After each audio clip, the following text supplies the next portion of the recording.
tours in Afghanistan and is now a New York Times reporter based in Kabul. We'll talk about interviewing a Taliban commander who 11 years earlier led an attack on the company of Marines in which Gibbons Neff was serving as a corporal. In other words, they had tried to kill each other. We'll also talk about the role Gibbons Neff and the Taliban played in getting over 120 New York Times employees and their family members out of Afghanistan after it fell to the Taliban. And we'll hear his impressions of life in Afghanistan today. Later, Ken Tucker will review Neil Young's new album.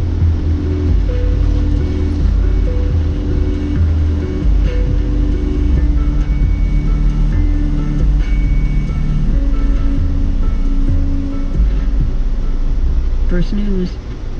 Live from NPR News, I'm Lakshmi Singh. The Treasury Department's imposing new sanctions against 4 Ukrainian officials, including 2 lawmakers accused of playing a central role in helping Russia set the pretext for a potential invasion of Ukraine. Secretary of State Antony Blinken is currently in Berlin preparing to meet with his Russian counterpart in Geneva tomorrow. Back in Washington, the White House is doing damage control after President Biden suggested the U.S. would react with a measured response if Russia engaged in a, quote, minor incursion of Ukraine. That characterization angered Ukraine and the other U.S. allies, as NPR's Ron Elving reports. The White House was immediately about cleaning up those remarks, as we say. The president's spokesperson was out to talk about what he really meant. And of course, the president himself has put out another statement saying that the Russians understand that we are going to resist with massive sanctions if they make a military move against Ukraine. NPR's Ron Elving reporting. A growing share of people in the United States say the availability of affordable housing is a major concern. NPR's Laurel Wamsley reports on the findings of a study by the Pew Research Center. Nearly half of those surveyed say the cost of housing is a major problem where they live. That's 10 points higher than it was 3 years earlier. The cost of buying a home spiked during the pandemic, and rents are also rising fast. Faced with a daunting housing market, younger people are more concerned than older ones about housing affordability. Black, Hispanic, and Asian Americans were more likely than white Americans to say the availability of affordable housing was a problem, as were city dwellers compared with those in the suburbs or rural areas. Housing outpaces other concerns.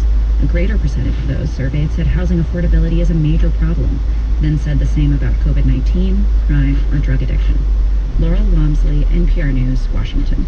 A long-anticipated report released today faults retired Pope Benedict XVI for the mishandling of 4 sexual abuse cases. This was while he was Archbishop of Germany's new diocese. Rob Schmitz tells us the report says Benedict denies any wrongdoing. The Munich Archdiocese commissioned the report. It says that Pope Benedict, known then as Cardinal Joseph Ratzinger, could be accused of misconduct in at least 4 sex abuse cases. 2 of the cases involved 2 perpetrators who committed the abuse while Ratzinger was in office. The 2 were kept in pastoral work after being punished by the judicial system. A 3rd case involved a cleric who had been convicted by a court outside Germany and was put back into service in the Munich Archdiocese despite evidence showing Ratzinger knew of the man's past. The report also criticized the diocese's current Archbishop, Reinhard Marx's handling of at least 2 other cases. Marx has offered his resignation but was denied by Pope Francis. Rob Schmitz, NPR News, Berlin. The Dow Jones Industrial Average is up 127 points.